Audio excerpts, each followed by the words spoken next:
हम कार्यक्रम को जब आगे बढ़ाएं तो हमेशा हम एक वर्कआउट वीडियो आपके बीच में प्ले करते हैं श्वेता जी के थ्रू, जो बनाया गया होता है आप सबके लिए, क्योंकि वो कुछ ना कुछ हेल्थ रिलेटेड बात उसमें आपको बताते हैं, जिसकी वजह से हम अपनी हेल्थ को थोड़ा सा और बेटर करने की दिशा में एक कदम और आगे बढ़ते हैं। तो आज फिर से मैं आप सबके बीच में एक वीडियो लेके आई हूँ, ध्यान से सुनेंगे इसको। यदि आप एक गुस्सैल प्रवृत्ति के व्यक्ति हो या आपको बार बार गुस्सा आता है, तो आज मैं कुछ ऐसे एक्सरसाइज आपको बताऊंगी जिससे आपको काफी फायदा होगा। तो दोस्तों, सबसे पहले ये जानते हैं कि गुस्सा से हमारे शरीर पे क्या प्रभाव पड़ता है। जब हम चंद मिनटों के लिए भी गुस्सा होते हैं तो हमारे बॉडी का कोर्टिसोल लेवल काफी हाई हो जाता है, जिसकी वजह से अब आप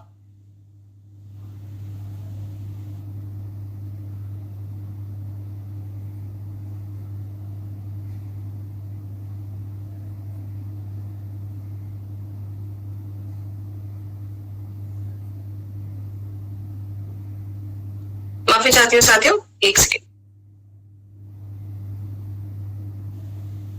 यदि आप एक गुस्सैल प्रवृत्ति के व्यक्ति हो, कुछ ऐसे एक्सरसाइज आपको बताऊंगी जिससे आपको काफी फायदा होगा।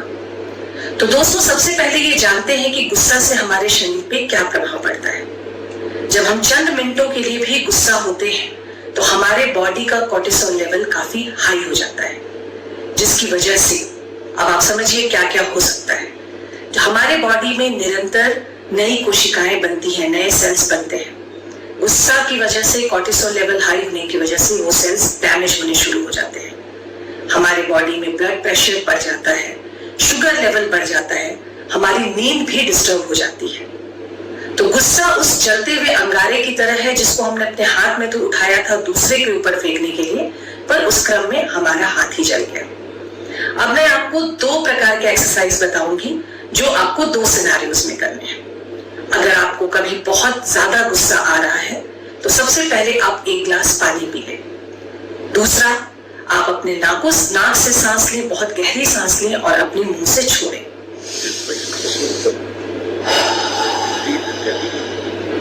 कम से कम 10 बार इस तरह से आप सांस लेकर छोड़ सकते हैं। तीसरा, इमीडिएट गुस्सा को काबू पाने के लिए आप मुष्टि मुद्रा कर सकते हैं, जिसमें आपने अपने हाथ की मुट्ठियों को यूं भींच कर बांधना है और यूं इस पोजीशन में आके अपने हाथों में अंदर ही अंदर स्ट्रेचिंग देनी है। इसको कम से कम 5 से 10 सेकंड तक होल्ड करें। जो इमीडिएट गुस्सा था जिससे आप कई तरह का डैमेज कर सकते हो, उससे आप बच जाओगे। और निरंतर कुछ योग अभ्यास है, कुछ प्राणायाम है जो आपको करना चाहिए, जैसे अनुलोम विलोम और भ्रामरी, और साथ में शशांक आसन। शशांक आसन से एक समर्पण की भावना आती है। इसमें हम ये फील कराते हैं नेचर को और खुद को कि हमारे ऊपर भी कोई है, तो हर चीज पे हमें रिएक्ट करने की जरूरत नहीं है। तो अगर खुद को प्यार करना है तो अपने गुस्से पे काबू पाना बहुत जरूरी है, जो बहुत मुश्किल है। पर मैंने अभी जो एक्सरसाइज आपको बताए उसको आप ट्राई कीजिए और मुझे बताइए कि आपको कैसा लगा।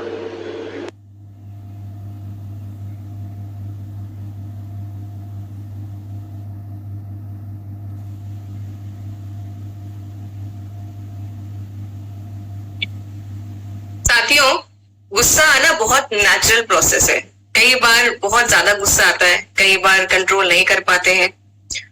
गुस्से में कई बार हम लोग ऐसी चीजें बोल जाते हैं जो कि बाद में शायद पछताते भी हैं कि भाई ये क्यों बोल दिया, ऐसा नहीं बोलना था, इसकी जरूरत ही नहीं थी। बाद में पछतावा बहुत होता है।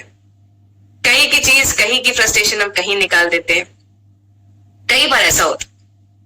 पर मैं ये तो नहीं कहूंगी कि इस एक्सरसाइज से गुस्सा आना ही बंद हो जाएगा। गुस्सा आना, गुस्सा होना मतलब एक नेचुरल प्रोसेस है। मतलब वो अंदर से एक चीज आती है कि आपको जो है गुस्सा आता है किसी चीज को लेके, बट उसको हम किस तरीके से रिएक्ट कर सकते हैं, किस तरह से हम जवाब दें, उसके ऊपर हम अपना थोड़ा सा काम कर सकते हैं।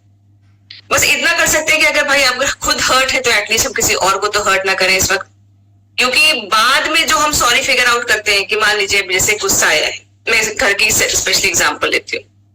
माँ जो होती है उसको 50 चीजें दिमाग में चल रही होती है। सबसे आसान चीज जो होती है हम माओ के लिए क्या होता है, कहीं का भी जो गुस्सा होता है वो कहाँ उतरता है, हमारे बच्चों को उतर जाता है। होता है ऐसा कि नहीं होता है? क्यों? क्योंकि बेचारा बच्चा तो बोल ही नहीं पाएगा, बच्चा क्या बोलेगा हमारे आगे, हिम्मत है उसकी। लेकिन उसके बाद जब हमारा गुस्सा ठंडा होता है तो अंदर का भाव क्या आता है कि मैंने बेचारे बच्चे को फालतू में अपना सारा गुस्सा उतार दिया, उसकी क्या गलती थी इसमें, है ना। तो हमेशा हम क्या करते हैं, कोशिश रहती है भाई कमजोर के ऊपर उतार दो। तो इस चीज को हम थोड़ा थोड़ा बदलाव ला सकते हैं, विथ ब्रीथिंग एक्सरसाइजेस कर सकते हैं, थोड़ी सी मेडिटेशन के थ्रू। मैं ये नहीं कहूंगी कि एकदम आपका एकदम से ठीक हो जाएगा, गुस्सा नहीं आना होगा, लेकिन हाँ हम इस चीज के ऊपर वर्क कर सकते हैं कि गुस्सा आए भी तो हम कैसे रिएक्ट करें, उसको कैसे कंट्रोल्ड वे में अपने आप को एक्सप्रेस करें, ये हम उसकी पूरी कोशिश कर सकते हैं। ठीक है, हाउ टू रिएक्ट, गुस्सा आए तो भी एटलीस्ट उस मोमेंट को हट जाने दें ताकि गुस्सा थोड़ा सा नीचे बैठ जाए, ठीक है ना, तो कम नुकसान करेगा या ना के बराबर नुकसान करेगा।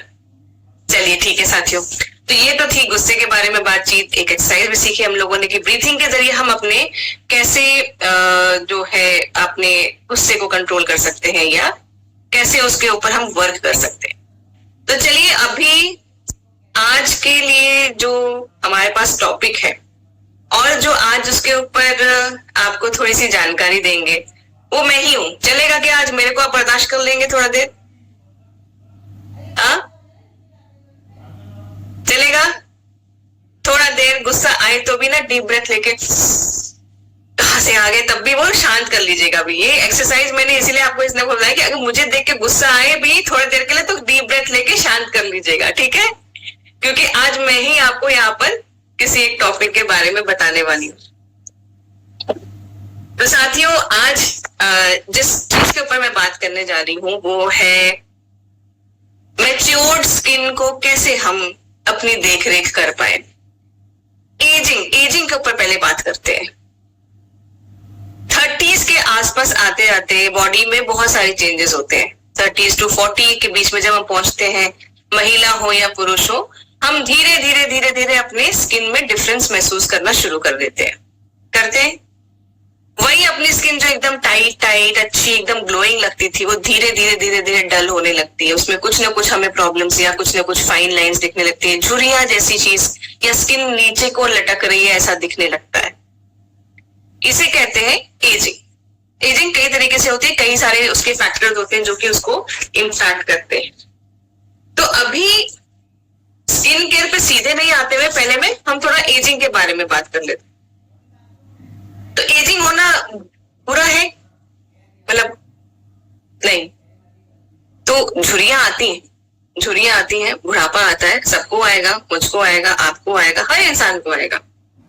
बट एजिंग विथ ग्रेस एक चीज होती है जिसको कहते हैं कि हम आगे बढ़ तो रहे उम्र में लेकिन हम अपने चेहरे पे उसका इम्पैक्ट कम दिखा पाए। हम अगर जिसको मैं कहते हैं ना कि आप अपनी उम्र से कम दिखे, इसकी कोशिश हम कर सकते हैं। लेकिन अगर आपका लाइफस्टाइल खराब है, अगर आपकी डाइट खराब है, अगर आपका स्लीपिंग पैटर्न डिस्टर्ब्ड है, अगर आप स्ट्रेस में रहते हैं, बहुत ज्यादा गुस्सा करते हैं, तो ये सारा इम्पैक्ट आप अपने चेहरे पे देख सकते हैं। अच्छा सिर्फ एग्जाम्पल के लीजिए कि एक रात कभी जब रोए हों, कभी ऐसा भी हुआ होगा जिंदगी में, ऐसी कोई तो रात रही होगी जब बड़े दुखी होंगे, बड़े अपसेट होंगे, रोए होंगे, दुखी मन से बहुत रोए होंगे, अगले दिन चेहरे पे इम्पैक्ट जरूर दिखा होगा, है ना। कुछ नहीं तो कुछ एलियन जैसी आंखें एकदम फूली रही होंगी, है ना। तो ये बॉडी पे हर एक चीज का इम्पैक्ट अपना पड़ता है, हमारी बॉडी हर एक चीज पे रिएक्ट करती है। तो उस बॉडी को जैसे कहते हैं ना कि जब तक जीवन है तब तक ये शरीर हमारा मंदिर है, इसी में हमारा आत्मा निवास कर रहा है, तो इसका ख्याल रखना भी अपना ही फर्ज है। तो इसको उतना तकलीफ ना दे, हम इस तकलीफ को हम थोड़ा सा हैंडल सही तरीके से कर सकते हैं ताकि जब अपनी जो स्किन है उसको भी हम हेल्दी कंडीशन में रख सकते हैं। कई सारे फैक्टर्स होते हैं जो कि एजिंग को इफेक्ट करते हैं। अब उसमें कई चीजें होती हैं कि आपका पर्सनैलिटी जो पर्सनली डेवलप कैसा हो रहा है, आपका स्किन का टाइप क्या है उसके ऊपर होता है, आपका जेनेटिक फैक्टर क्या है। जैसे किसी का जीन्स में ऐसे आते हैं।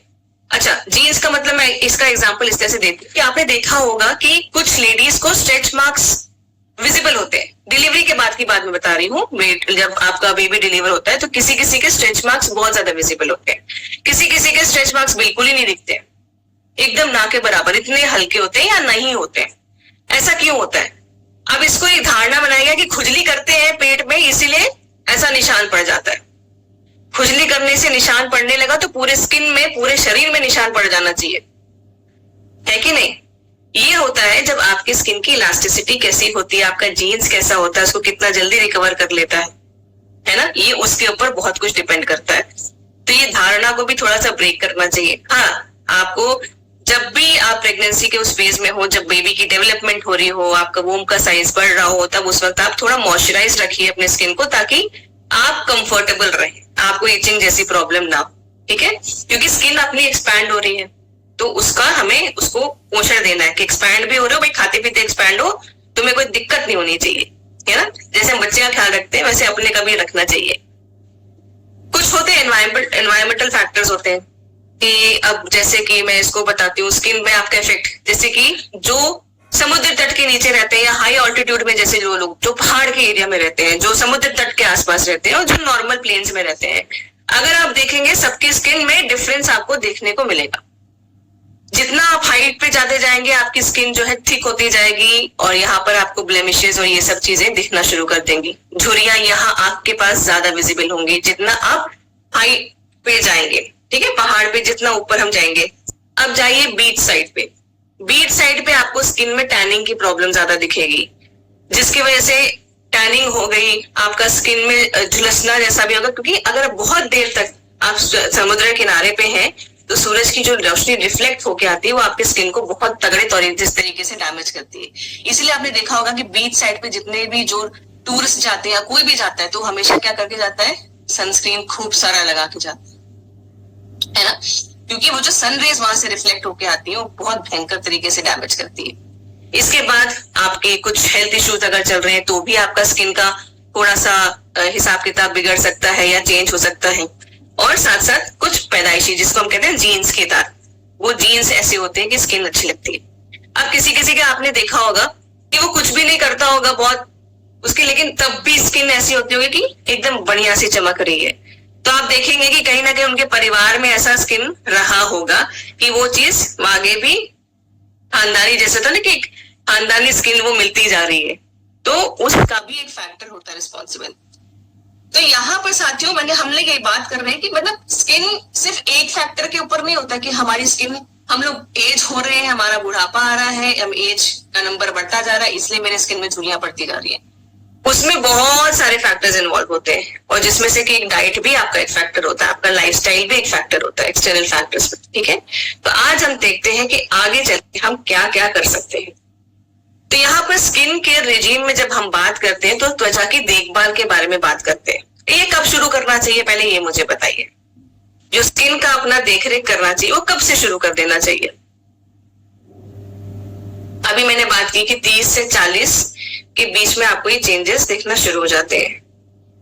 बहुत से लोग ऐसे होंगे जिन्होंने अभी तक अपने स्किन के बारे में कुछ नहीं किया होगा, वैसे ही सुबह उठते होंगे, वैसे ही दिन का काम करते होंगे, फिर वैसे ही सो जाते होंगे, सेशन सुनते होंगे कि नहीं हमें की सोल के प्रोडक्ट्स, म्यूमनी के प्रोडक्ट्स, स्किन की ये टाइप, स्किन का वो टाइप, ऐसे ख्याल रखना चाहिए, वैसे ख्याल रखना चाहिए, लेकिन तब भी नहीं करना, अपना ख्याल नहीं रखना। ऐसा बहुत से होंगे क्योंकि अपने आप को सबसे लीस्ट प्रायोरिटी देना हम मनुष्यों की, स्पेशली इंडियंस की तो आदत है। बाकी काम पहले करेंगे, अपना काम अपने लिए जो है वो सबसे लास्ट में करेंगे, है कि नहीं? सही कह रही हूं? स्पेशली अगर मैं लेडीज की बात करूं यहाँ पर। तो यहाँ पर साथियों मैं जरा बात करना चाहती हूँ कि एक कहावत आपने सुनी होगी, जब जागो तब सवेरा, है ना? तो कोई भी ये चीज नहीं होती कि अब तो लेट कर दिया, अब तो कुछ नहीं हो सकता। आप जब से स्टार्ट करना चाहो वही राइट टाइम है, अभी से स्टार्ट करना चाहो वही राइट टाइम है। जो हो गया अब उसके बारे में नहीं सोचना, अभी जो कर सकते हैं उसके बारे में सोचेंगे। तो अगर आप 30s में आसपास में हैं, अगर आप 40s में, इनफैक्ट आप 50s में भी हैं, तो भी आप अपनी स्किन केयर को, रूटीन को करना शुरू करें। धीरे धीरे धीरे धीरे धीरे धीरे जो स्किन अगर 50s के आसपास में जो सो गई होगी उसको जगाएंगे हम, थोड़ा सा टाइम लगेगा जगाने में लेकिन वो जगेगी। अपनी बॉडी है ना, आपकी बॉडी आपको सुनती है बहुत अच्छे से।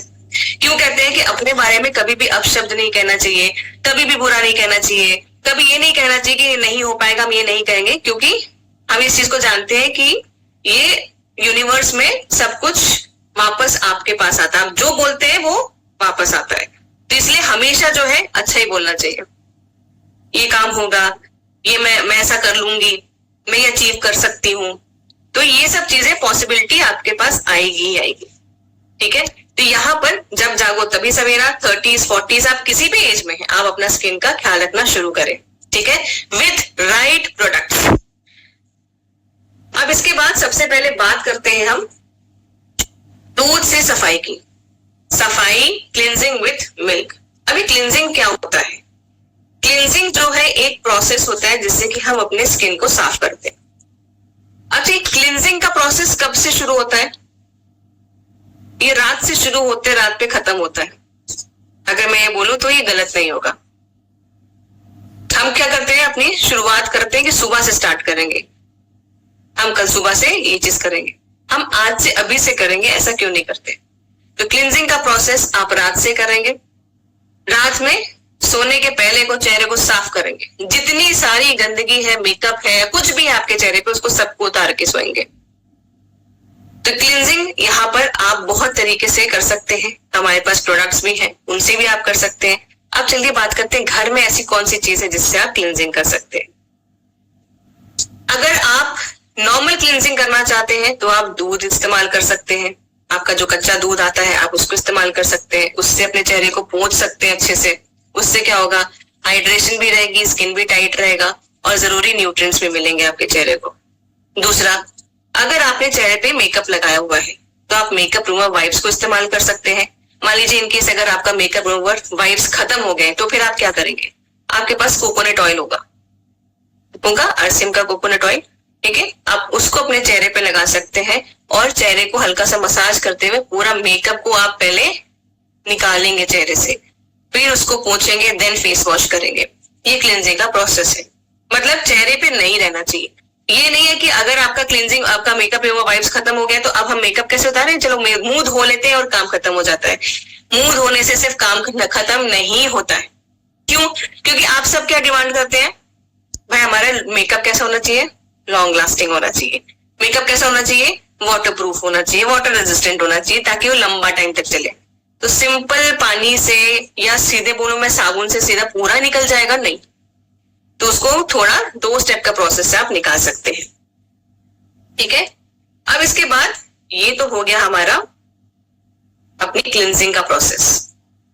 इसके बाद जब मैं बात करती हूँ क्लींजिंग हो गई, चेहरा साफ करने के बाद एक और बड़ा इंपॉर्टेंट स्टेप होता है जिसको हम कहते हैं एक्सफोलिएशन। मतलब आपके डेड स्किन जो है या जो पॉल्यूटेंट्स है या कई चीजें ऐसी होती है जो पोर्स को ब्लॉक कर देते हैं, या चाहे वो आपका खुद का स्किन का निकलने वाला ऑयल हो सकता है या आपका जो पॉल्यूशंस होते हैं, पार्टिकल्स होते हैं, गंदे बैक्टीरिया होते हैं, है ना, वो सब आपके पोर्स में या कहीं आपकी स्किन में जाके चिपक जाएंगे और उनको कहते हैं, कई बार होते हैं फ्री रेडिकल्स से होने वाली दिक्कत है। आपने ये कई बार सुना होगा, फ्री रेडिकल्स।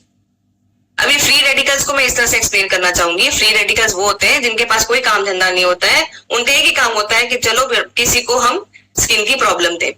ठीक है, तो उनको हमें रोकना चाहिए विथ राइट प्रोडक्ट्स इस्तेमाल करने के साथ साथ। तो क्लींजिंग में आपका चेहरा साफ करना और एक्सफोलिएशन भी एक स्टेप आता है जिसमें हम बात करते हैं मोरिंगा के स्क्रब से। ठीक है, तो मोरिंगा का स्क्रब आपको इस्तेमाल करना है जिसमें कि आप हफ्ते में 2 दिन भी उसको इस्तेमाल कर सकते हैं और स्क्रबिंग के दौरान ये सब करते करते आप अपनी स्किन को हेल्दी भी रख सकते हैं। तो आप कितना स्क्रबिंग करेंगे? अब जैसे जैसे सर्दी आएंगी मौसम आपका ड्राई होता जाएगा। अभी के मौसम से अगर मैं आपको ये बताऊं तो आप हफ्ते में 2 से 3 बार स्क्रबिंग कर सकते हैं। बट अगर चेहरे पे पिंपल है तो स्क्रबिंग आपको तब करनी है जब आपके चेहरे पे दाने सूख जाए। ठीक है, टच करने पे दर्द ना हो रहा हो। आपकी बॉडी, मैंने कहा ना, आपकी बॉडी खुद आपको सुनती है और बात भी करती है। बात कैसे करती है? कहीं चोट लगी हो, टच करिए तो खुद ही बोलता है ना ब्रेन, नहीं टच नहीं करना, दर्द हो रहा है ना। अच्छा, कुछ काम करने की एनर्जी नहीं बच रही तो खुद ही बॉडी बोलती हिम्मत नहीं हो रही है ना। तो बॉडी आपको बोलती भी है, आप उसको सुनिए। ठीक है, तो यहाँ पर आपका अगर दाने हैं चेहरे पे, टच करके देखिए, अगर आपको लग रहा है दर्द हो रहा है, स्क्रबिंग मत करिए, जब दाने बैठ जाए सूख जाए तब करिए। तो ये हो गया हमारा क्लींजिंग का 2 स्टेप्स होते हैं इसमें। ठीक है, क्या क्या हो गया? चेहरे को धोना, साफ करना, और आपका स्क्रबिंग जो कि हफ्ते में 2 से 3 डिपेंडिंग आपके स्किन की कंडीशन क्या है उसके ऊपर। नेक्स्ट बात करते हैं मॉइस्चराइजेशन की। ये बहुत जरूरी स्टेप है, इसको हम बहुत हल्के में लेते हैं। अब हल्के में लेने से मतलब क्या है कि हम नॉर्मली क्या सोचते हैं, अरे कुछ भी लगा लो, चेहरे पे खिंचाव लग रहा है कुछ भी दो, अरे कुछ है क्या दे दो, लगा लेते हैं चेहरे पे। ऐसे वाली फीलिंग के साथ हम लोग कोई भी कुछ भी देता है क्रीम लेके लगा लेते हैं, स्पेशली जितने मेरे भाई हैं, ठीक है, उनको मतलब नहीं है कौन सी क्रीम मैं ले रहा हूं, कौन सा तेल में लगा रहा हूं, किसी से भी अरे यार देना कुछ है तो देके लगा लेंगे, ठीक है, ऐसी चीज के साथ क्रीम लिया और लगा लिया। अब मॉइस्चराइजेशन में बहुत सारी चीजें होती है साथियों। आपकी स्किन में आपको मॉइस्चराइजेशन करने का एक तरीका है कि आप सीरम इस्तेमाल करें, आप अपनी क्रीम को इस्तेमाल करें, ये सारी चीजें आपके लिए जरूरी है। अब यहाँ पर जरूरी आता है कि आप किससे मॉइस्चराइजेशन कर रहे हैं, ये मेरी बात ध्यान से सुनिएगा। बढ़ती उम्र के साथ साथ एक चीज जो है शरीर में जो कम होते रहता है वो है आपका कोलेजन। बढ़ती उम्र के साथ सी से मतलब जो कोलेजन होता है आपका, वो एक प्रोटीन का फॉर्म होता है जो स्किन को टाइट करके रखता है, टाइट करके रखता है, होल्ड करके रखता है, वो धीरे धीरे कम होते लगता है। तो उसके लिए आपको क्या करना चाहिए, सही प्रोडक्ट्स के साथ आपको मॉइस्चराइजेशन देना जरूरी है। अब यहाँ पर आता है हमारा कीसोल का डेली केयर सिरम। अगर आपने डेली केयर सिरम के बारे में जाना हो, सुना हो, कभी सेशन अटेंड किया हो या ट्रेनिंग ली हो, तो आपने सुना होगा कि उसमें हमारे विटामिन सी की पूर्ति करने के लिए कौन कौन से इंग्रेडिएंट्स हैं। विटामिन सी के लिए है आंवला और आपका संतरे का जो छिलका होता है उसका अर्क।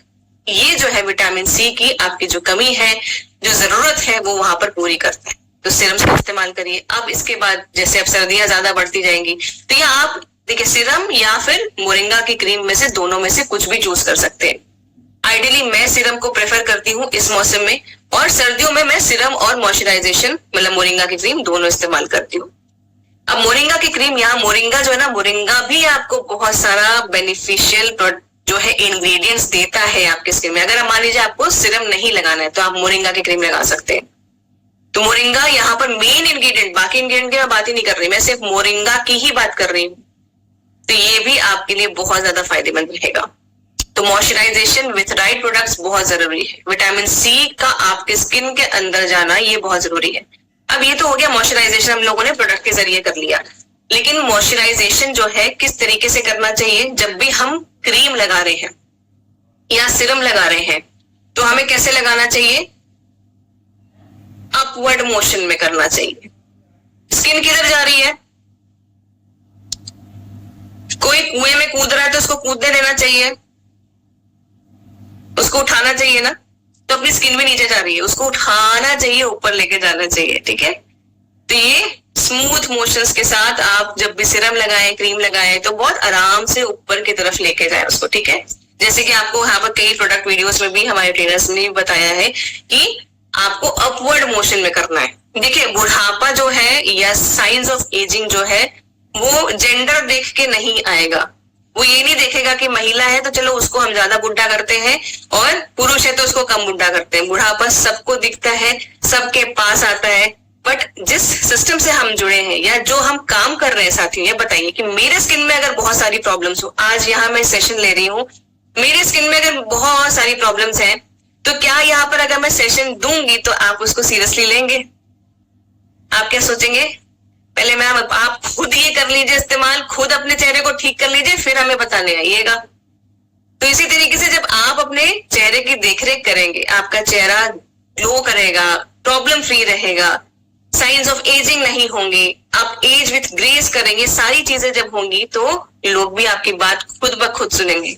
कि भाई सुनील जी आप क्या करते हैं ऐसा, मतलब कि आपके चेहरे पे इतना ग्लो रहता है। तब सुनील जी बताएंगे ना कि नहीं मैं तो भाई आरसीएम और कीसोल के प्रोडक्ट्स इस्तेमाल करता हूं, इसीलिए जो हो मेरे चेहरे पे ये रौनक है। तब तो बात होती है। ये देखिए आप चलता फिरता ब्रांड एम्बेसडर्स हैं, आप चलता फिरता जो है मैं कह सकती हूँ कि आप अपने प्रोडक्ट्स के बारे में डिस्प्ले वॉल आपने सुना होगा, मैं तो कहूँ डिस्प्ले ह्यूमन है, आप खुद अपने प्रोडक्ट्स को बताएंगे, ठीक है। तो अपने आप का भी ख्याल रखना बहुत जरूरी है, खुद के लिए भी हमारे काम के लिए भी। तो ये मॉइस्चराइजेशन हो गया, ठीक है। अब इसके बाद आता है सनस्क्रीन। तो सनस्क्रीन क्यों जरूरी है उसको एक टर्म के साथ मैं आपको बताती हूँ। एक चीज होती है जिसको कहते हैं फोटो एजिंग, ठीक है, फोटो एजिंग। अब हम लोग सोचते हैं सनस्क्रीन की जरूरत क्या है, अभी तक नहीं लगाया तो क्या आगे भी क्या जरूरत है। पर साथियों, आपकी जैसे जितने भी आपने सेशन सुने होंगे, कभी अटेंड किए होंगे, तो हम जब बताते हैं अपने स्किन के बारे में, उसमें बताते हैं कि 2 ऐसी हानिकारक किरणें आती हैं आपके धरती पे सूरज के जरिए, जिसको हम UVA और UVB बोलते हैं। ये जो बी होता है, ये आपके स्किन के ऊपर की जो लेयर होती है ना, उसको ये डैमेज करती है, हार्ड करती है, जिससे कि आपकी फाइन लाइंस ज्यादा विजिबल होने लगती है। मतलब आपका जो स्किन है उसमें झुर्रियां ज्यादा विजिबल होने लगती है। और UVA रे वो आपकी दूसरी लेयर तक में भी अंदर जाके सेलुलर डैमेज करती है, जिसकी वजह से आपको स्किन कैंसर जैसी भी चीजें या और भी मतलब ऐसा डैमेज करेंगे जो कि रिपेयर करने में काफी आपको टाइम या दिक्कत लगेगी, ऐसा भी डैमेज करते हैं। ब्लेमिशेस, आपके जो छाइयों की जो प्रॉब्लम आ जाती है कई सारी, ये काफी अंदर जाके डैमेज होता है, तब जाके ये चीजें आती हैं। तो ये फोटो एजिंग से अगर बचना है तो क्या करना है, सनस्क्रीन लगाना है। अब बोलेंगे भाई बाहर धूप है नहीं, सर्दियों का मौसम में बड़ा अच्छी धूप है, मुलायम गुलाबी धूप है, तो हम वही धूप लेंगे, हमें कौन सा वहां पर धूप होती है। सूरज ये नहीं देखेगा कि सर्दियों का मौसम है, चलो अभी हम सर्दियों में UV और B रेस नहीं भेजेंगे, अभी हम ठंडी करने भेजेंगे। आपके पास वो UVA और B रेस हर मौसम में हर दिन आती हैं, भले हमें दिखे ना दिखे, भले बादल में वो छुप गया हो सूरज, पर वो किरणें हैं पृथ्वी के अंदर, वो नुकसान करेंगी। हम लोग हम गाड़ी चलाते हैं, कभी आप तो जब गाड़ी में चलाते होंगे आपने नोटिस किया होगा, एक हाथ अपना काला हो जाता है, शीशे बंद है, AC चल रहा है गाड़ी के अंदर, एक हाथ काला हो जाता है, एक हाथ गोरा रहता है। क्यों? हम तो गाड़ी में बैठे हैं, हम तो छांव में हैं।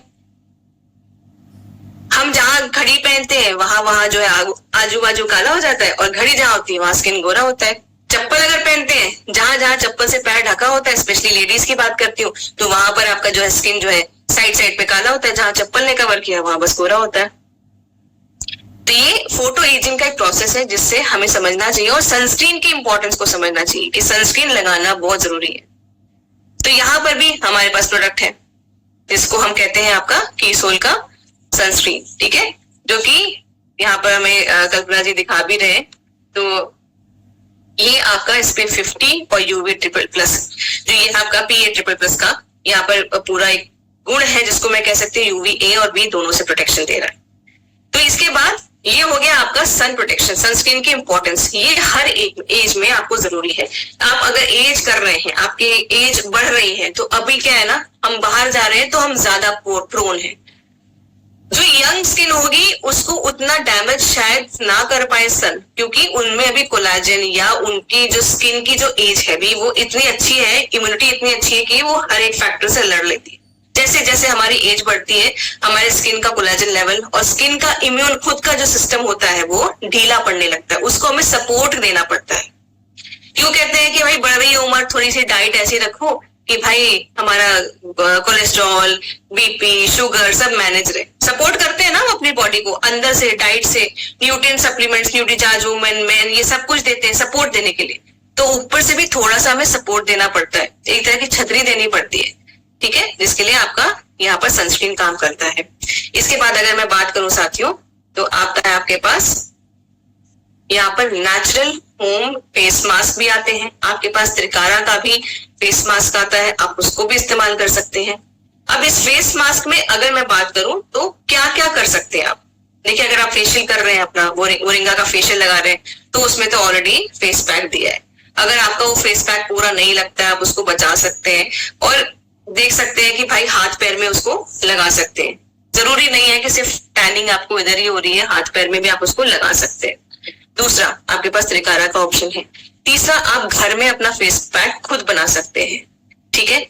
तो उसमें क्या कर सकते हैं आप, दूध ले सकते हैं, कच्चा दूध ले सकते हैं, शहद ले सकते हैं, बेसन ले सकते हैं, ठीक है, और हल्दी उसमें डाल सकते हैं। तो ये आपके स्किन को टाइट भी करेगा, पोर्स को भी टाइट करेगा, स्किन को आपके उसकी जो टाइटनेस है उसको रिटेन करेगा। आपकी हल्दी यहाँ पर आपको एंटी इंफ्लेमेटरी प्रॉपर्टीज देगी और शहद आपको नरिशमेंट भी देगा। तो ये एक तरीके से अगर आप इसको लगाते हैं फेस पैक को, तो आप अपनी स्किन को बहुत ज्यादा फायदेमंद चीजें भी दे रहे हैं। घर की चीजें हैं कुछ करना ही नहीं है, मान लीजिए फेस पैक नहीं है, तो क्या करें, स्किन केयर नहीं करें, या जब तक नेक्स्ट मेरा सामान नहीं आएगा तब तक मैं स्किन केयर के लिए बैठे रहूंगे? नहीं, हम लोग घर में से अपनी चीजों को लेके कर सकते हैं, ठीक है। और ये आप अपने पूरे बॉडी में भी लगा सकते हैं। मैं एक चीज कहती हूँ जिसको आप कहते हैं कि स्क्रबिंग, आप अपने सिर्फ हम लोग फेस के ऊपर फोकस करते हैं कि चेहरे पे ही हम स्क्रबिंग करेंगे, हमें फुल बॉडी स्क्रबिंग करनी चाहिए। कम से कम महीने में एक बार ऐसा एक दिन निकालें जब आप फुल बॉडी स्क्रबिंग करें। मोरिंगा का स्क्रब है, आप वो इस्तेमाल कर सकते हैं। अगर वो भी नहीं है आपके पास तो चीनी घर में रखी है, कॉफी आपके पास है, स्वेच्छा की कॉफी है, और नारियल का तेल भी आपके पास है आरसीएम का। तीनों चीजों को मिक्स करिए, चीनी को दरदरी पीस लीजिए और मिक्स करके आप फुल बॉडी स्क्रबिंग कर सकते हैं। उसका भी आपको बहुत अच्छा रिजल्ट मिलेगा। स्पेशली सर्दियों में अगर मैं बोलूं तो स्किन में आपको मॉइस्चराइजेशन, नरिशमेंट भी रहेगी। अब इसके बाद बात करते हैं हम लोग कि आपका हाइड्रेशन कितना जरूरी होता है। तो हाइड्रेशन और न्यूट्रिशन, ये दोनों चीजें जो कि हम आपको हर एक सेशन में बताते हैं कि भाई 20 to 30% आपका स्किन केयर प्रोडक्ट्स या हेयर केयर प्रोडक्ट्स, ठीक है, कोई भी प्रोडक्ट जो है वो काम करेगा 20 से 30%। मेन चीजें क्या काम करती हैं, आप अपने शरीर के अंदर क्या डालते हैं, क्या खाना खा रहे, कितना पानी पी रहे। इसीलिए डे 1 से 100 डेज सेल्फ लाइफ चैलेंज में आपको बताया जा रहा है पानी खूब पीजिए, अच्छा खाना खाइए। दूसरा सेशन ही शायद बैलेंस डाइट का था आपका। तो यहाँ पर पानी और खाना दोनों बहुत इंपॉर्टेंट चीज है जो कि आपके शरीर को अंदर से वो पोषण देगा। महिलाएं स्पेशली, हम सुबह उठते हैं, सुबह उठने के बाद किचन में घुस जाते हैं सीधे, वो किचन का जो काम शुरू होता है उसको खत्म होते होते तक 11 और 12 बज जाते हैं। कभी आपको पेट में जलन हुई है काम करने के दौरान? उठे हैं, काम कर रहे हैं, थोड़ी देर बाद जो है जलन भी हुई लेकिन उसको अनदेखा किया, उसके बाद गए तुरंत चाय पी ली। तो ये सब चीजें जो है हमारे शरीर को अंदर से कहीं ना कहीं आहत कर रही है। पेट में जलन होने का मतलब यह है कि आपका पेट खाना मांग रहा है, कुछ मांग रहा है। तो सुबह उठने के साथ साथ, जैसे कि आपको कई बार बताया गया सेशंस में, कि अपने दिन की शुरुआत आप अपने हेल्दी जो जूसेस आते हैं त्रिकारा के, उनसे कर सकते हैं। आप घर में भी कुछ अगर आप एक जूस बना रहे हैं उसको भी ले सकते हैं, जिसमें कि बीट रूट, गाजर, आप आंवला, अभी सीजन आ रहा है आंवला डाल सकते हैं। इन सब चीजों को पीस के, थोड़ा पालक डाल के आप इसका भी जूस ले सकते हैं। स्किन के लिए बहुत अच्छा है, आपकी एंटीऑक्सीडेंट्स की प्रॉपर्टीज से भरपूर ये जूस होगा, ठीक है। थोड़ा सा टेस्टी तो नहीं लगेगा बट यस, हाँ, अच्छा है आपकी स्किन के लिए, ठीक। इसके बाद पानी खूब पीजिए, किसी भी रूप में पीजिए आप। मैं तो ये कहती हूँ कि जैसे हम पानी को बोरिंग क्यों बनाए, मुझे लगता है कई बार कि पानी को थोड़ा इंटरेस्टिंग बना लेना चाहिए। अभी देखिए संतरों का मौसम आएगा, ठीक है, नींबू तो हमेशा रहता ही रहता है, पुदीना भी आपको मिलेगा। कुछ चीजें जो है हमारे पास आसपास है कि हम पानी को भी इंटरेस्टिंग बना सकते हैं। आपने सुना होगा डिटॉक्सिफाइंग वाटर या ऐसा कुछ करके, तो आप अपने उस पानी में जो बॉटल आप बनाते हैं ना, एक आता है, आप उसमें डाल दीजिए थोड़े नींबू के पीसेस डाल दीजिए, पुदीना काट के उसी में डाल दीजिए, उसमें सोक्ड रहने दीजिए। आप नॉर्मल पानी से एक टेस्टी वर्जन ऑफ पानी पिएंगे, एक फ्रेगनेंट वाटर पिएंगे, उसमें आपको नींबू की भी मिलेंगे गुण, क्योंकि विटामिन सी नींबू में होता है, सी फॉर कोलेजन होता है, तो कोलेजन का भी यहाँ पर वो काम करेगा। आपको सादा पानी पीने से अगर बोरियत हो रही है तो उसको बदल बदल के पी सकते हैं। फिर इसके साथ जैसे बीट रूट डाल सकते हैं, बीट रूट भी डाल के उसमें आप सोक कर दीजिए, तो बीट रूट का भी आपको फायदा मिलेगा। तो धीरे धीरे करके कई सारे आप चीजों का यहाँ पर न्यूट्रिएंट ले सकते हैं। डाइट में हेल्दी डाइट रखिए, जो भी सीजनल फ्रूट्स वेजिटेबल्स हैं आप उनको खाइए, उनका सेवन करिए। इससे क्या होगा, आपकी स्किन को, आपकी बॉडी को भी इनफैक्ट वो हर एक जरूरी न्यूट्रिएंट मिलेगा जो कि उस मौसम के लिए जरूरी होगा। अच्छा, कुछ तो रीजन होगा कि भगवान ने हर मौसम में अलग अलग सब्जियां बनाई हैं, कि इस मौसम में ये सब्जी ज्यादा आएगी, इस मौसम में ये फल ज्यादा आएगा। जैसे गर्मियों में फल आता है अपना आम आपकी स्किन के लिए बहुत अच्छा है। आप नहीं खाते तो प्लीज खाया करिए, जब भी आम का मौसम आए आम जरूर खाइए, ठीक है, क्योंकि वो भी आपकी स्किन के लिए बहुत अच्छा होता है। तो यहाँ पर कुछ रीजन है कि भगवान ने हर मौसम में हर क्षेत्र के हिसाब से अलग अलग सब्जियां और फल बनाए, उनको जरूर सेवन करें, ठीक है। तो ये जो है, अभी जैसे कौन सा सीजन आ रहा है, आंवला आएगा, और क्या क्या आएगा अपने पास बीच में, संतरा आएगा, संतरा आना भी शुरू हो गया है, ठीक है। अमरूद आएगा, अमरूद में बहुत अच्छा विटामिन सी होता है, ये आपको पता है कि नहीं होता है। अमरूद तो घर के आसपास अगर पेड़ लगे तो तोड़ लीजिए, और उसको खाइए, नहीं है तो बाजार से लेके खाइए, लेकिन खाइए जरूर। अमरूद हो गया, आंवला हो गया, अभी तो पालक भी आ रही है, पालक भी बहुत अच्छा है आपके लिए। तो ये सब चीजें आपको ध्यान देनी है। तो आपको कैसे पता चलेगा कि साथियों कि आपकी साइंस ऑफ एजिंग आपको आ रहे हैं या मेरी एजिंग की प्रोसेस में बढ़ रही है? हाँ, ये कैसे पता चलेगा आपको कि भाई मेरे को अभी स्किन केयर करने की जरूरत स्टार्ट हो चुकी है, मुझे अब अपना ख्याल रखना चाहिए? मैं बताऊं, आपकी स्किन, जिनकी स्किन ड्राई होती है ना, उनकी स्किन में जल्दी झुर्रियां आने की चांसेस होती है, जल्दी उनकी स्किन में फाइन लाइंस दिखना शुरू हो जाते हैं। तो जिनकी ड्राई स्किन है उनको तो समझ लीजिए कि अपना skin care without a miss बिल्कुल स्टार्ट कर देना चाहिए। ड्राई स्किन में आपकी झुर्रियां बहुत ज्यादा उनको दिखने लगती है, तो इसलिए मॉइस्चराइजेशन वहां पर प्रॉपर बहुत जरूरी है। सीरम अप्लाई करिए, मोरिंगा क्रीम अप्लाई करिए। मैंने सेशंस के दौरान सुना है कि ऐसे ऐसे भी लोग हैं जिनको भाई मोरिंगा क्रीम से भी ड्राइनेस नहीं जाती, फिर उनको बॉडी लोशन पे लाया गया कि आप बॉडी लोशन थोड़ा सा उसमें मिक्स करके लगाइए, इतनी ड्राई स्किन है। तो अब ड्राई स्किन को अगर ठीक करना है, मिट्टी ड्राई है तो उसको ठीक करने के लिए क्या करेंगे? पानी डालेंगे ना। तो अपनी स्किन में भी हम पानी तो नहीं, लेकिन हम मॉइस्चराइजेशन डालेंगे सीरम के थ्रू या आपकी क्रीम के थ्रू। पतली स्किन में जो जिनकी स्किन बहुत पतली होती है, किसी किसी की स्किन बहुत पतली होती है ऊपर की, तो उनको भी बड़ी प्रॉब्लम होनी शुरू हो जाती है, साइंस ऑफ एजिंग जल्दी दिखना शुरू हो जाते हैं। फाइन लाइंस, रिंकल्स, आपके अगर अलग से आपके नसें दिखना शुरू हो रही है चेहरे पे, तो भी समझ लीजिए कि आपको स्किन केयर की करने की जरूरत शुरू हो रही है। एज के स्पॉट्स, मतलब अचानक से आपको आउट ऑफ नोवेयर आपको लग रहा है कि काले धब्बे आना शुरू हो रहे हैं मेरे चेहरे पे। आप देखेंगे अगर आपके घर में कोई बुजुर्ग होंगे तो आप उनके चेहरे को अगर ध्यान से देखेंगे तो आप देखेंगे कहीं भी काला काला निशान जैसा गोल गोल जैसा शुरू हो जा रहा है, उसे कहते हैं एजिंग स्पॉट। उसको भी अगर आपको प्रिवेंट करना है तो अभी से, या अगर आना शुरू हो चुका है तो अभी से समझ लीजिए आपको कुछ करने की जरूरत है। आपकी बॉडी, मैंने कहा ना, आपको बहुत कुछ बोलती है, तो अपनी बॉडी को आप लिसन करिए, सुनिए वो क्या कहती है। हम पूरी दिन भर के भागदौड़ में उसको भूल जाते हैं कि मेरी बॉडी मुझसे क्या कह रही है, ये शरीर मुझसे क्या कहना चाहता है। थोड़ा सा सुन लेंगे, थोड़ा सा उसका ध्यान दे देंगे, थोड़ा सा उसको खुश कर देंगे तो आपको खुश रखेगी। इसके साथ साथ बहुत सारे स्किन के ऐसी चीजें होती है, अगर आप देखें कई बार आपने देखा होगा स्किन टैग्स आपके स्किन पे निकल जाते हैं। कुछ एक ट्यूमर जैसा छोटा छोटा सा निकलता है, वो बबल जैसा, फोड़ा जैसा, जो कि एक्सटेंडेड एक वो होता है, वो अलग चीज होती है, वो स्किन इन्फेक्शन, एक गंदा बैक्टीरिया होता है जिसकी वजह से होता है। बट कई बार अगर आपको वो नेक के आसपास दिख रहा है, अगर आपको वो कहीं अनवांटेड जगह पे दिख रहा है, अचानक से दिखना ज्यादा शुरू हो गया है, तो भी ये थोड़ा सा सतर्क होने का टाइम है, क्योंकि ये नॉर्मल चीज नहीं है, ठीक है। अदरवाइज अगर एक आध आपकी स्किन में ऑलरेडी है, बाय बर्थ है मान लीजिए, या बहुत टाइम से है, कोई नुकसान नहीं कर रहा है, आप सीरम अप्लाई करके उस पर देख सकते हैं, जिससे कि सीरम ने भी बहुत अच्छा वहां पर रिजल्ट दिए, ठीक है।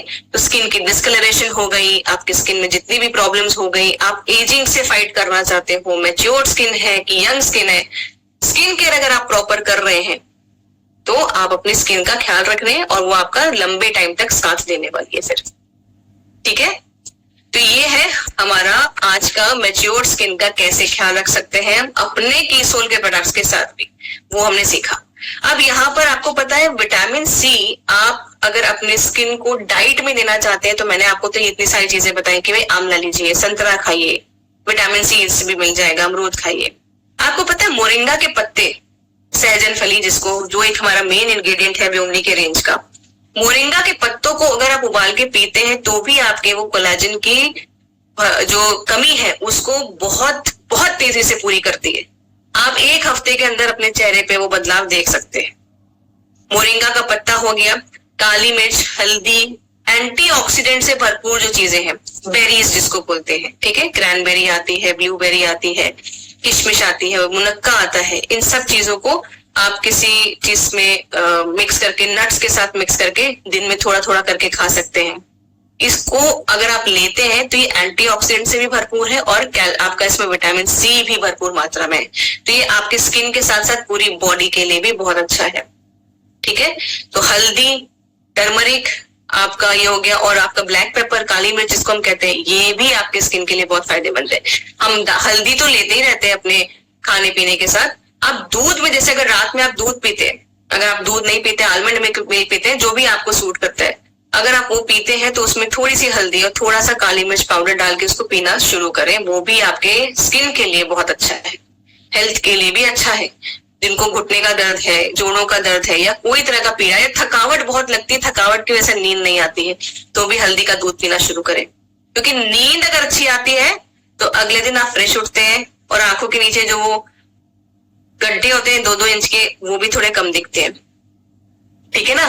तो ये सारी चीजें हैं, थोड़ा थोड़ा करके हम बदलाव ला सकते हैं और अपनी एजिंग को ग्रेसफुल कर सकते हैं। ठीक है? तो हम सब जो है वो एजफुल ग्रेसिंग की तरफ हमें बढ़ना चाहिए।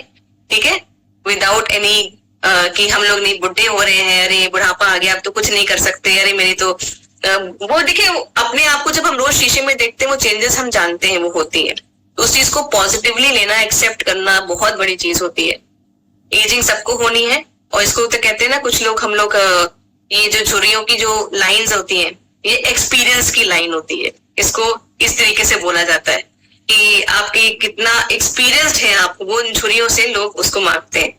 लेकिन अभी हम आरसीएम से हैं, हम कीसोल से हैं, तो हम एक्सपीरियंस को झुर्रियों से नहीं बताएंगे, अपनी झुर्रियों को कम करने से बताएंगे। ठीक है ना? तो मैं उम्मीद करती हूँ आज का ये सेशन आप लोगों को अच्छा लगा होगा। अगर आप लोगों का कोई सवाल है तो हम पूछ सकते हैं अभी।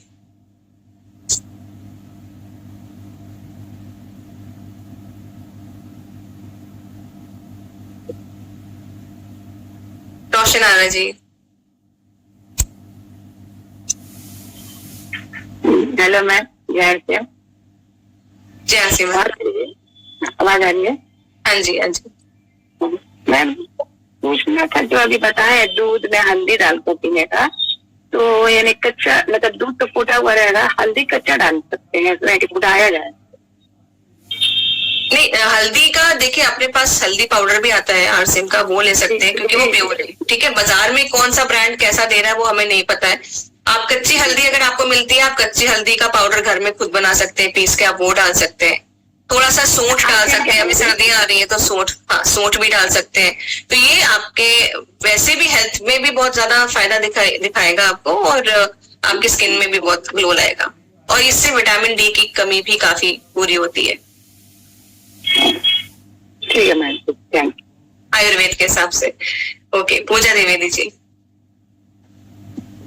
जय आसिम मैम, जय किशोर। और बहुत शानदार तरीके से आज जानकारी आपके द्वारा मिली, तो आपके ढेर सारी क्लैपिंग मैम। और मैं, क्योंकि मुझे बहुत किशोर के प्रोडक्ट से बहुत ही लाभ हुए, मेरी स्किन पे बहुत प्रॉब्लम थी और बहुत ही मेरी प्रॉब्लम ठीक हुई मैम, तो इसलिए बहुत बहुत धन्यवाद किशोर को। और मैम मेरा एक क्वेश्चन इससे थोड़ा हट के था, और मैं उड़ान सेशन अटेंड की थी मैम, और उसका कितने दिन कंप्लीट करने का मंथ बैच था मैम? आप कस्टमर केयर में एक बार कॉल करिए, ये सही मंच नहीं होगा उसका जवाब देने के लिए। ठीक है? Okay ma'am, thank you.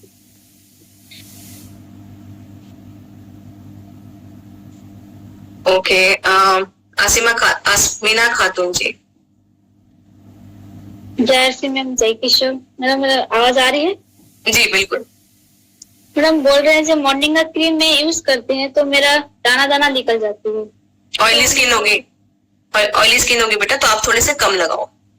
ठीक है? मैडम लगाते हैं, कम ही लगाते हैं तो फिर से लगाते हैं, इतना लगाते हैं तो फिर से फिर निकल जाती है दाना दाना, तो मैं लास्ट से छोड़ दिए। हाँ, लगाया। तो सीरम लगाओ, सीरम के ऊपर आ जाओ। ठीक है? इसमें प्रोडक्ट का नहीं है प्रॉब्लम है कि हो सकता है किसी एक चीज को लेकर आपकी स्किन सेंसिटिव हो। ठीक है? कई बार आपने देखा होगा कि आपको कोई चीज खाने में सूट नहीं करती होगी, तो आप उसको खाते हैं क्या बार बार? नहीं खाते हैं ना? तो अगर आपको कोई चीज नहीं सूट कर रही है, आप समझ गए कि इसमें से कुछ ऐसी एक इंग्रेडिएंट है जो मुझे नहीं सूट कर रहा है। ठीक है? अब किसी को दूध से एलर्जी है, तो दूध क्या बेकार चीज हो गई या गलत चीज हो गई? नहीं, दूध अपना पोषण तत्व रखता है। ठीक है? तो यहाँ पर जो हमारा क्रीम है वो है अच्छा, बट आपको हो सकता है किसी एक इंग्रेडिएंट से प्रॉब्लम हो रही है, स्किन नहीं एक्सेप्ट कर पा रही है उसको। ठीक है? तो उस प्रोसेस में आप आरसीएम का जो फेयर सेंस क्रीम है उसको लगाने से ठीक हो जा रही, किंतु मॉर्निंग का आप लगाइए, मोरिंगा एक्चुअली एक की इंग्रेडिएंट है जो कि बहुत ज्यादा जरूरी होता है। कई बार हम लोगों को अगर बॉडी को आदत ना हो किसी चीज की, ठीक है, इसको मैं ऐसे आपको एग्जांपल देके समझाती हूँ। आप अगर जब एक नया मोजा लाते हैं या कोई भी नया कपड़ा लेके आते हैं, जब उसको पहनते हैं पहली बार में क्या वो कंफर्टेबल होता है? धीरे धीरे उसको जब पहनते हैं, धोते हैं, तब वो आपकी बॉडी के हिसाब से शेप लेता है। आपकी बॉडी भी समझ जाती है कि ये ऐसा है। तो कोई भी चीज अगर हम नई अपनी बॉडी को इंट्रोड्यूस कर रहे हैं तो उसको टाइम लगता है थोड़ा सा एडजस्ट करने में, समझने में, लेकिन वो एक बार जब समझ जाती है तो फिर वो समझती है। मैडम मैं बहुत बार कोशिश कर रही हूँ, जो मॉर्निंग का क्रीम मैं लगाऊंगी, ये अच्छा क्रीम है, ये अच्छा ये है, तो मेरा नहीं हो पा रहा है मैडम। ये बहुत मुझे जहां तक लग रहा है कि आपकी ऑयली स्किन है, तो ऑयली स्किन में इस मौसम में स्पेशली मोरिंगा की क्रीम में हम लोग मना करते हैं लगाने के लिए, ठीक है। इस मौसम में जब उमस हो, जब पसीना आने की दिक्कत हो, तो ऑयली स्किन और ज्यादा ऑयली हो जाती है। तो अगर इस मौसम में अगर आप क्रीम लगा रहे होंगे तो वो डेफिनेटली वो इसी तरह से करेगा रिजल्ट। बट जिनकी ड्राई स्किन होगी उनको इस मौसम में सूट कर रहा होगा वो प्रोडक्ट, कोई नुकसान नहीं कर रहा होगा। तो अभी आप जब सर्दियों में लगाएंगे तो आपको शायद ये प्रॉब्लम ना महसूस हो, क्योंकि आपका सर्दियों में स्किन क्या हो जाएगी, ऑयली से थोड़ा सा नॉर्मल की तरफ चली जाएगी। तो आप सर्दी में ट्राई करना। मुझे लगता है आपकी ऑयली स्किन की वजह से ये दिक्कत आ रही थी आपको, ठीक है। स्क्रब, हाँ स्क्रब कर सकते हैं, स्क्रब कर सकते हैं आप। और दिन भर जब भी आपको चेहरे पे चिपचिप लगे, पसीना आए, आप ग्लो अप्रोसिनाइट करके स्प्रे करके साफ करिए। ओके, तो साथियों सवाल तो बहुत ज्यादा है, 2 सवाल मैं और ले लेती हूँ। जी महुआ जी।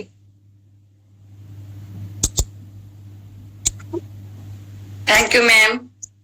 बोल रहे एक मैम को दिए थे मैंने डे सीरम, ठीक है, डे सीरम दिए थे, नाइट सीरम भी दिए थे, तो लगा रही थी, लगाते लगाते फुंसी भी दाना दाना जैसा हो गया, और उसके बाद बहुत नोचनी जैसा हो रहा था, मैंने नोच रही है पूरा कैसा, मैंने जलन जैसा भी लग रहा है, नोच रहा भी, तो उसको नहीं देखिए, वो मैं आपको एक चीज बता रही हूँ कि अगर हमारी स्किन में ऑलरेडी कोई चीज प्रॉब्लम, अच्छा चलिए यहाँ पर मैं सिर्फ बताती हूँ कि जब अपनी स्किन में डैमेज होता है, इधर कहीं भी डैमेज होता है या कट होता है, तो कोई चीज लगती है। जब हम खाना खा रहे होते हैं, नमक लगता है, हल्दी लगता है, ये दोनों चीजें लेकिन हमारे शरीर के लिए नुकसानदायक नहीं होती है। तो मतलब आपकी स्किन में कोई सेंसिटिविटी हो सकती है या फिर वो एरिया थोड़ा सा एक्सपोज हो सकता है, जिसकी वजह से उनको ये प्रॉब्लम आ रही है। दूसरा, हम सीरम, देखिए अपना जो, इसको मैं एक एग्जाम्पल जो हमेशा सेशंस में देती हूँ, हम कभी डॉक्टर के पास अगर जब जाते हैं तो डॉक्टर ने क्या ऐसा कि 50 थैले बना के रखे, एक फिक्स दवाई करके रख दिए हैं, कोई भी पेशेंट आ रहा है उसको उठा के वो दे देते हैं, ऐसा करते हैं क्या? नहीं करते हैं ना। वो क्या करते हैं, पहले समझते हैं कि ये पेशेंट कैसा है, इस पेशेंट को क्या बीमारी है, उसके हिसाब से वो उसको दवाई बताते हैं। सही कह रहे हैं जी। तो अभी हमें पहले अपने जो कस्टमर्स हैं उनको समझने की जरूरत है कि हमारे कस्टमर्स चाहते क्या है, उनको प्रॉब्लम क्या है, ठीक है। प्रॉब्लम समझ में आ गई कि उनको अपनी स्किन का ख्याल रखना है, वो अपने झुर्रियों से निजात पाना चाहते हैं या छाइयों से निजात पाना चाहते हैं।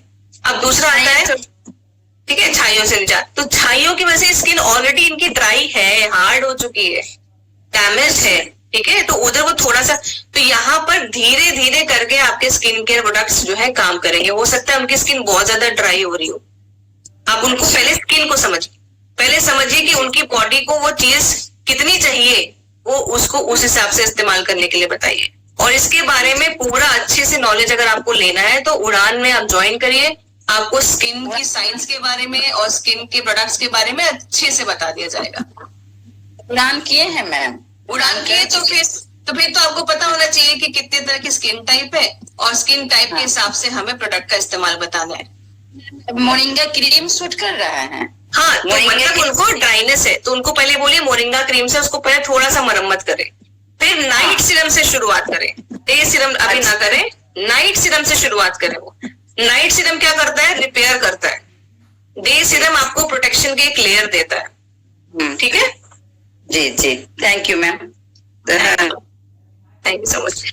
तो साथियों अभी एक्चुअली हमारे पास 4 मिनट बचे, एक बार हम प्रोडक्ट वीडियो खत्म कर लेते हैं, उसके बाद हम अगर क्वेश्चन का लिए टाइम बचता है तो हम क्वेश्चन ले लेंगे, ठीक है।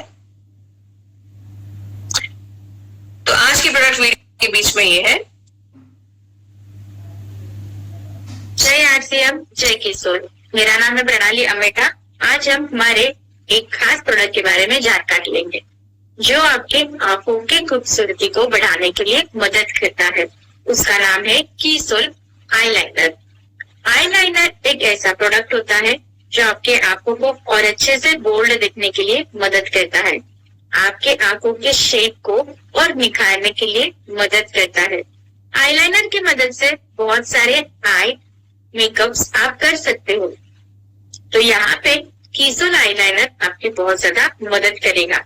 जैसे कि हम हमेशा बोलते हैं कि कीसोल के प्रोडक्ट में कोई भी हार्मफुल केमिकल नहीं है, तो हमारे कीसोल आईलाइनर के अंदर भी कोई भी हार्मफुल केमिकल नहीं है। कीसोल आईलाइनर 10 घंटे तक अच्छे से रह जाता है। ये स्मच प्रूफ है, वाटर रेजिस्टेंस है, तो बहुत ही अच्छा लुक देने के लिए ये आपकी मदद करता है। ये एक लिक्विड बेस्ड आईलाइनर है जो बहुत ही अच्छे से आप आपके आंखों में अलग अलग शेप्स क्रिएट कर सकते हो। आंखों के मेकअप में आपको अलग अलग लेवल पे क्रिएटिविटी दिखा सकते हो। इसके अंदर आपको हमने एक ब्रश भी दिया है जिसकी मदद से आप आपके आईलाइनर को आंखों को एक शेप देने के लिए, एक रिक्रिएट करने के लिए मदद कर सकता है। ये बहुत ही अच्छा सुपर ब्लैक कलर है, तो बहुत ही अच्छा गहरा गड़क काला रंग ये आपको देता है और आप अच्छे से बोल्ड आईज लुक बना सकते हो।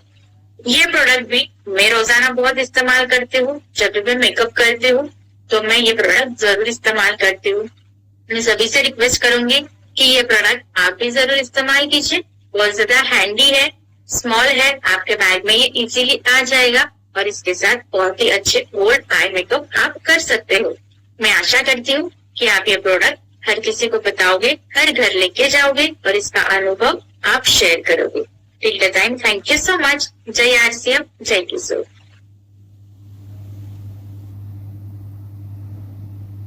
तो साथियों, आईलाइनर का इस्तेमाल करते हुए आप अपने बहुत जल्दी देखिए, 2 चीजें हैं यहाँ पर। अभी हम लोग चाहते हैं कि ऐसा आईलाइनर हो कि लगाने के बाद ऐसे पंखा ना करना पड़े, जल्दी सूखे। पहले के आईलाइनर आप लोगों ने अगर इस्तेमाल किए होंगे तो लगाने के बाद आंख बंद करके 5 मिनट तक ऐसे बैठना पड़ता था और उसको कोई सामने से फूंकता था या पंखे के नीचे बैठना पड़ता था। ठीक है, अभी हम लोग की रिक्वायरमेंट क्या है आज के डेट में कि भाई जल्दी सूख जाए, आपने लगाया तब तक में सूख जाए। तो अगर उस प्रोसेस में आपने डब्बी खुल के रखे हुई है तो वो उतनी देर में वो सूख रहा है क्योंकि हवा से आपका एक्सपोजर हो रहा है।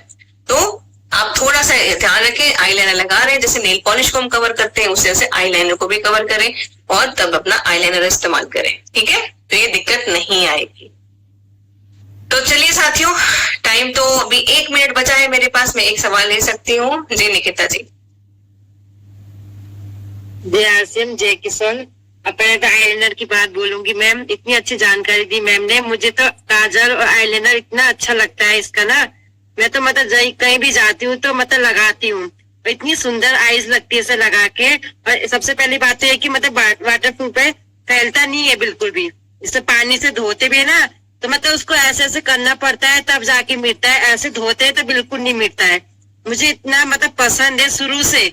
मतलब और लैक्मी का भी लगाया मैंने, सब चीज का लगाया मैंने, पर मुझे इसका आईलाइनर और काजल मुझे इतनी अच्छी लगी, बहुत अच्छी। मैंने सेल आउट भी करी है काजल और आईलाइनर और मैं आगे भी करूंगी।